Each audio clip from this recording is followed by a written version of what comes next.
Hello Pixies, and welcome to or back to my channel. It's Zoe here, and today we have day 3 of March of the Fairies Reading Challenge, which is prompt 3, which is reading a middle grade / children's fairy book. And so this is gonna be a bit of a simpler video, maybe compared to the others, just a simple reading vlog, not doing much else other than talking about the books that I'm reading and showing some shots.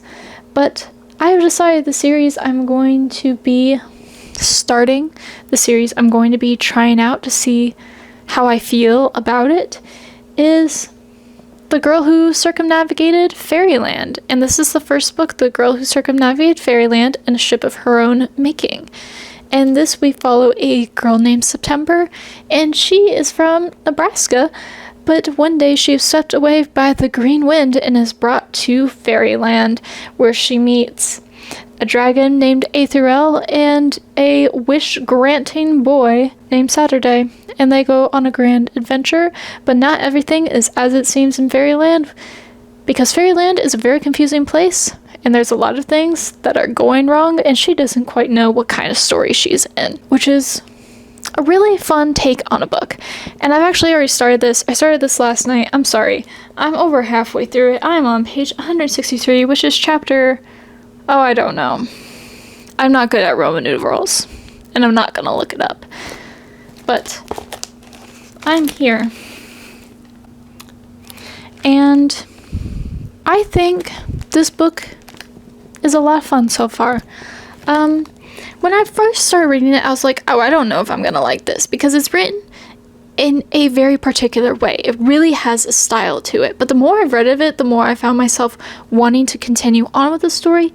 And I believe if I read this book as a child, I would have been obsessed with it, because it's so interesting and strange and magical, and has a character that a lot of children can relate to. A character with a life that is quote-unquote boring and simple and not at all magical, and then they're offered the opportunity to go on a magical adventure and go to a magical place and do magical things, and it's just like, heck yeah, I would choose that. And a lot has happened. One thing that I think is really great about middle grade and children's stories is that they don't beat around the bush. They're just go, go, go. Let's see how much fun we can have. And I really appreciate that. I'll put this a bit on the younger middle grade side, but it is really, really fun. And I'm having a good time with it. But I don't know how I'm going to feel about the series as a whole. Technically, I have the first 3 books here, but I think I'm only going to be reading the first 2 for this video. Because even though these are kind of short, they kind of, like, they don't really suck me in as much as I want to. I think there's so much fun to be had. There's a soap golem in here who runs a bathhouse that you have to enter through before you can get into the capital of Fairyland. I thought that was really, really interesting, but it's not just any regular bathhouse, but you get to bathe more of the metaphysical parts of yourself. Like, she has to take a bath to replenish her courage and to scrub away her luck, so it's not full of gunk or something. I don't quite remember how exactly it was phrased, but there's really, really fun concepts and really quite silly things, and that's what I love about middle grade. I feel like this has just turned into a yap session about this book. I'm going to continue reading this book, and I'll tell you my thoughts on it when I am finished with it. So let's just get on to the short and simple reading vlog, shall we?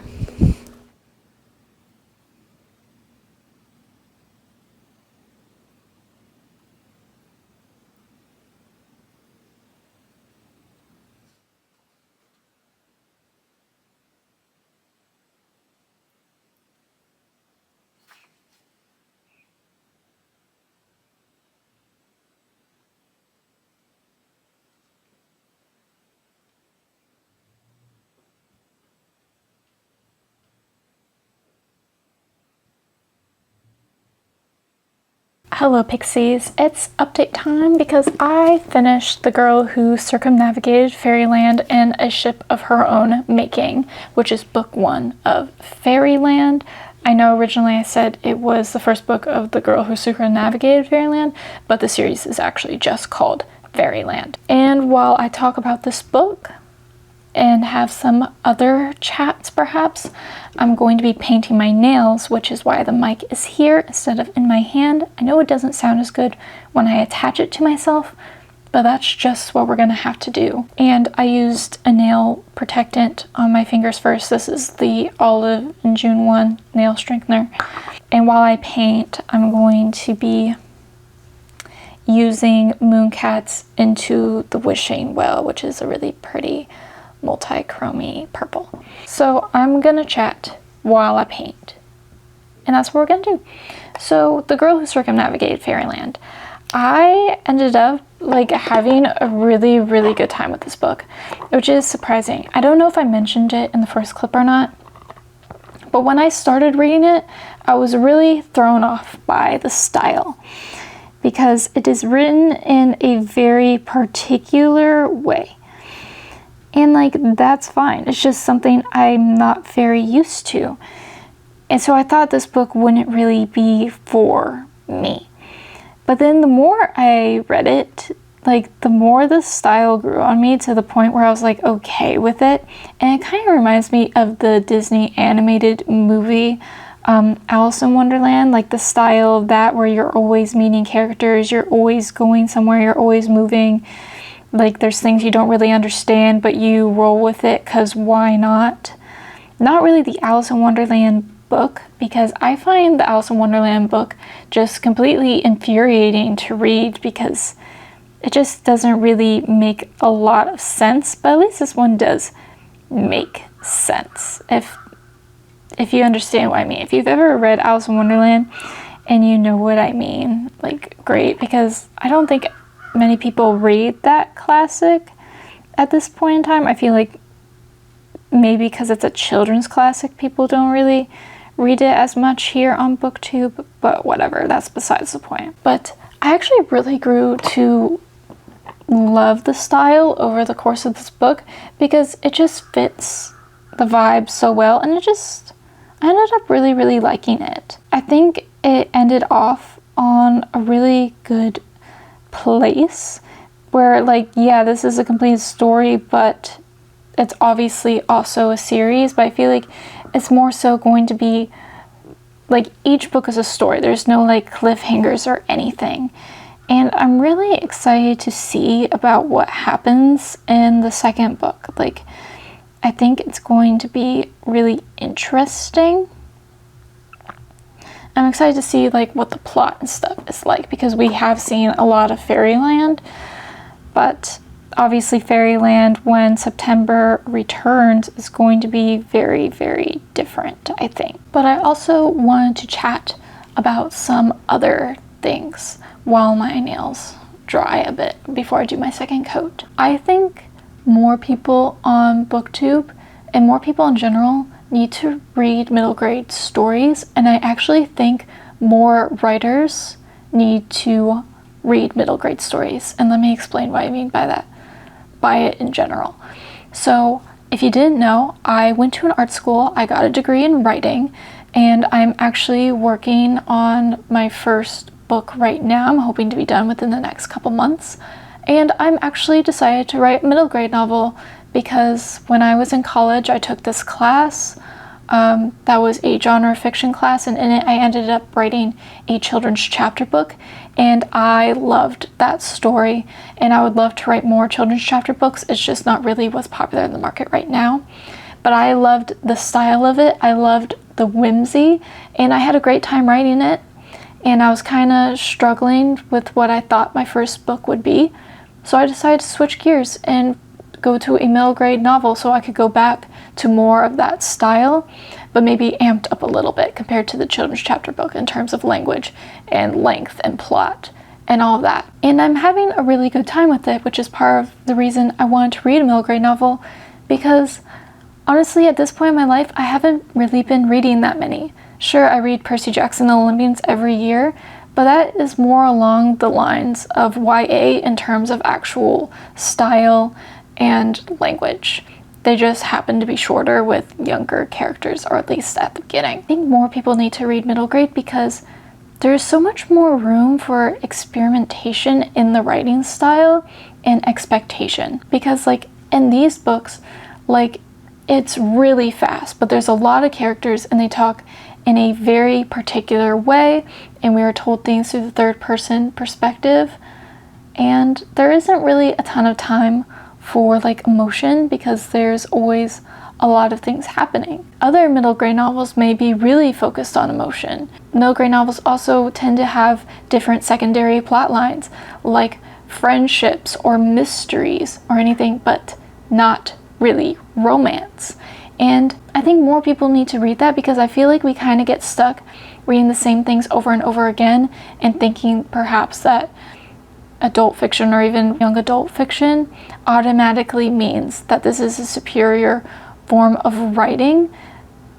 But if you can really experiment with the style of writing, wouldn't that be the superior version? Wouldn't that be what we're striving to do, striving to create, or striving to read something different? For those of you who don't write, to read something that is truly strange and really gets you out of the norm for what you usually read. I don't know if I voiced that completely correctly. I just thought it would be a really thing to mention, because these books are so fun and I think we need more of that. And not saying that it doesn't cover issues, because Fairyland covers like political issues, and it really focuses on the thoughts and emotions of children. Like, one of the themes of this book was that children are kind of heartless because you grow a heart as you grow older. And it's just like, yeah, little kids, young kids, they do actually tend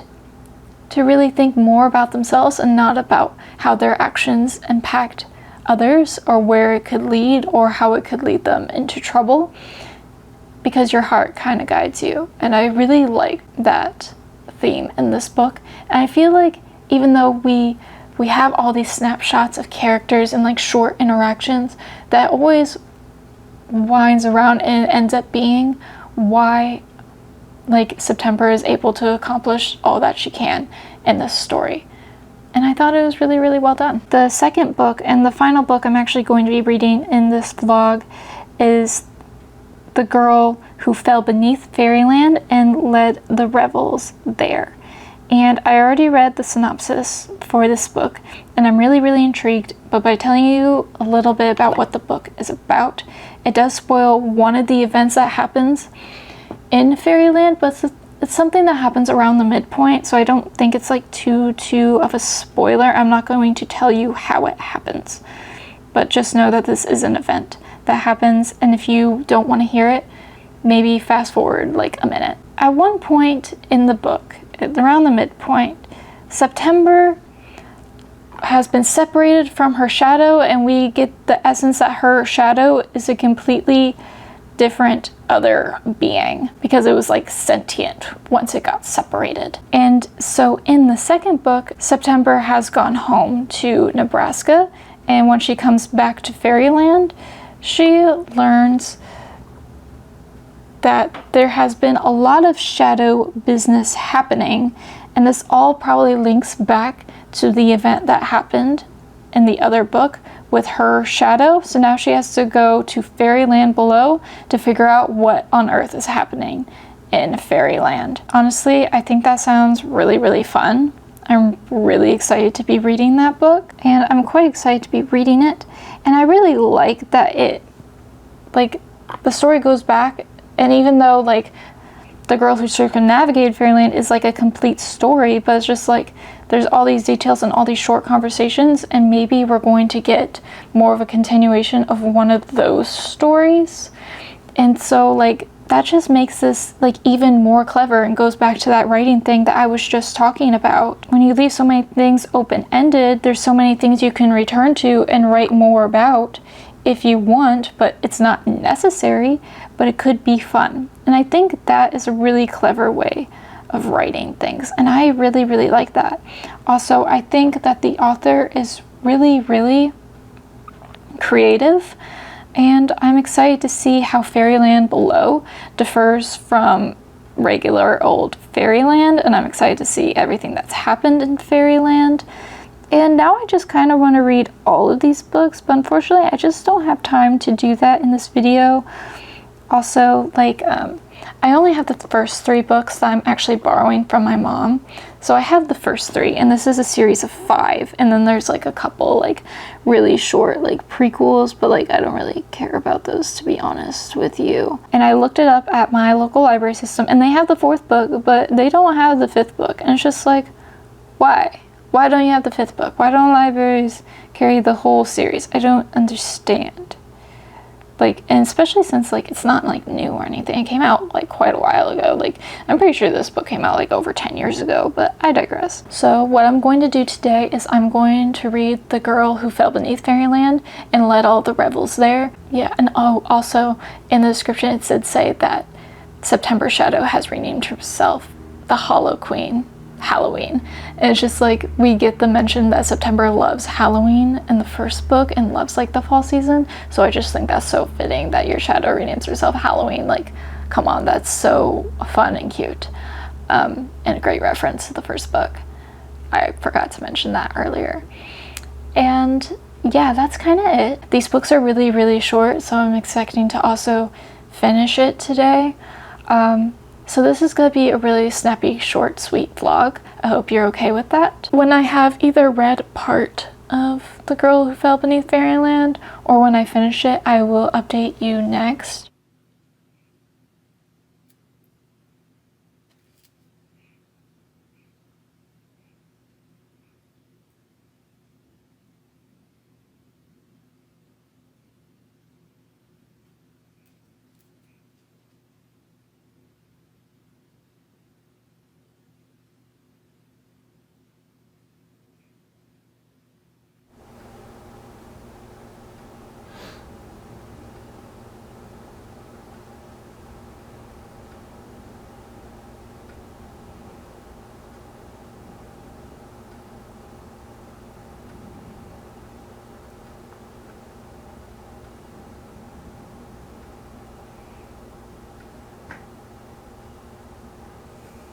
Hello.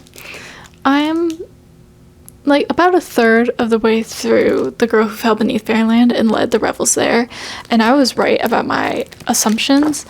And I just wanted to really mention that at the part where I'm at, she is in Fairyland Below. She has made it to Fairyland Below because things are really not good in Fairyland because of the lack of shadows. She has met A through L's shadow. A through L is one of the major characters. In the first book, he is the dragon on the cover.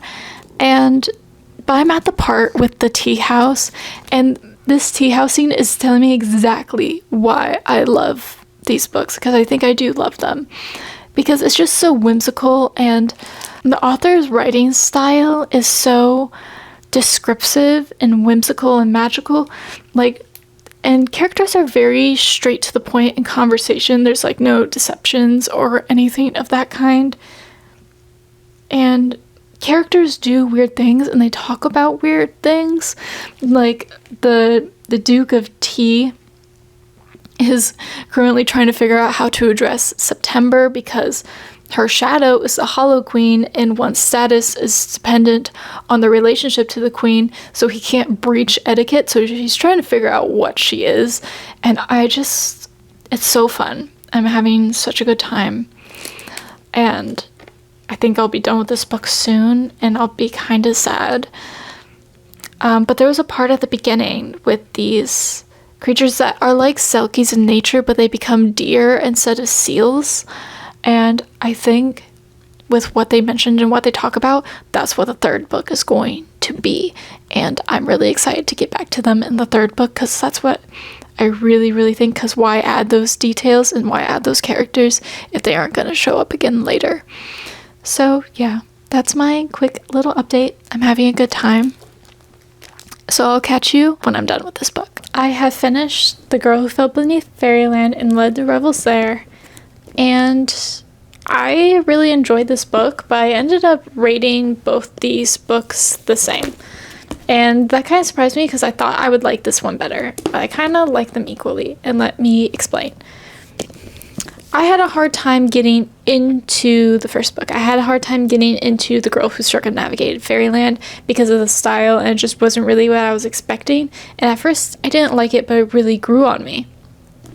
And then I ended up really loving it towards the end.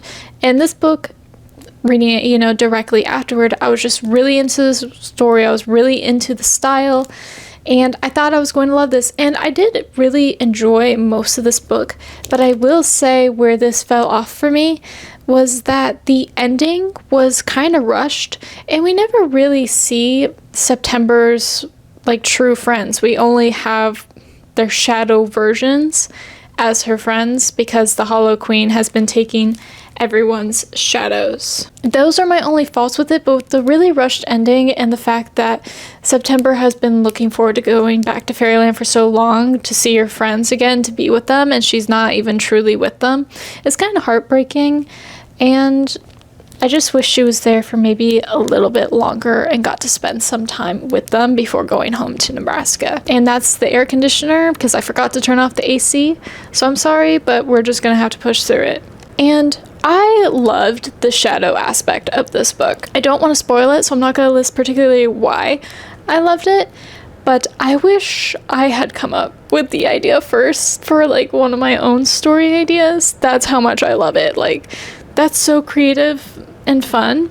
And honestly, I highly recommend this series. Like, I'm having such a good time with it. I really wish I could just go straight into the third book, but with my very heavy like filming schedule and everything for March of the Fairies Reading Challenge, it's just not possible for me to read it right now. However, I was thinking in April that I would do a video that's like a continuing series reading vlog. I will read the third one there and some other series that I want to continue, just haven't had the time yet because I'm really good at starting series. Apparently I'm not so good at finishing them. But I will read it soon, and you guys will see that again soon if you're interested in hearing more of my thoughts on the Fairyland series. But I had a good time, and this vlog was a little bit more short and sweet, but I hope you enjoyed that. If you liked this video and you would like to give it a thumbs up, I would really, really appreciate that. Also, if you want to see more March of the Fairies content or just more content by me in general, you can subscribe to make sure that you don't miss out.